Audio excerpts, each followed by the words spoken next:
গরুর গোশটা কষানোর সময় ভালোভাবে কষিয়ে নিতে হয়, তাহলে সুন্দরভাবে সিদ্ধ হয়। গরুর গোশ রান্না করবো, দিয়ে দেবো সরিষার তেল। তেল গরম হয়ে গেছে, দিয়ে দেবো দারচিনি, লবঙ্গ, এলাচ, তেজপাতা, 3টা শুকনো মরিচ। এটা আগে একটু ফ্রাই করে নেবো, তারপরে পেঁয়াজ দেবো। আসসালামু আলাইকুম গাইস, আপনারা সবাই কেমন আছেন?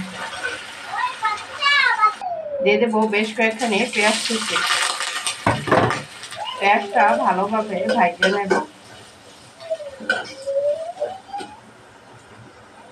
পেঁয়াজটা ভালোভাবে ভাজা হয়ে গেছে, দিয়ে দেবো আদা রসুন বাটা,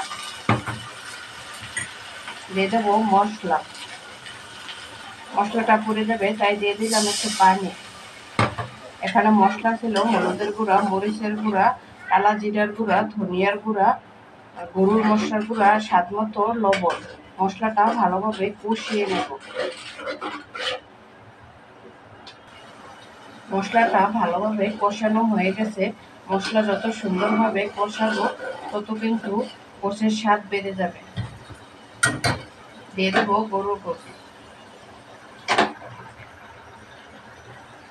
গোশটা মশলার সাথে ভালোভাবে মিশিয়ে নেব। গোশটা কষানোর সময় ভালোভাবে কষিয়ে নেব, তাহলেও গোশটা খেতে অনেক মজা হবে।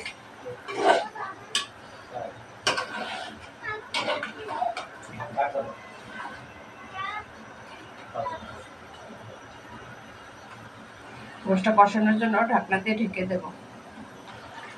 গোশের থেকে কত ঝোল বের হয়েছে, এই ঝোলেই প্রায় অর্ধেকটা কষানো হয়ে যাবে।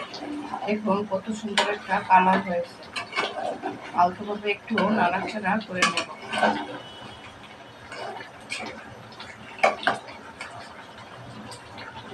আবারও সিদ্ধ হওয়ার জন্য ঢাকনা দিয়ে ঢেকে দেব। গোশটা কষানোর জন্য দিয়ে দেবো গরম পানি। সিদ্ধ হওয়ার জন্য আবার ঢাকনা দিয়ে ঢেকে দেব। গোশটা কষানো হয়ে গেছে, দেখুন কালারটা কত সুন্দর হয়েছে। সিদ্ধ হওয়ার জন্য ঝোল দিয়ে দেব। গরুর গোশ রান্না হয়ে গেছে, লাস্টে দিয়ে দেবো একটু টালা জিরার গুঁড়া। টালা জিরার গুঁড়া দিলে তরকারির স্বাদটাও বেড়ে যায় আর সুন্দর একটা স্মেল বের হয়। দেখুন কত সুন্দর একটা কালার হয়েছে আর ঝোলটা মাখা মাখা রেখেছে। আমার ভিডিওটি আপনাদের কাছে ভালো লেগে থাকলে শেয়ার করে দেবেন আর কমেন্টে জানাবেন। আল্লাহ হাফেজ।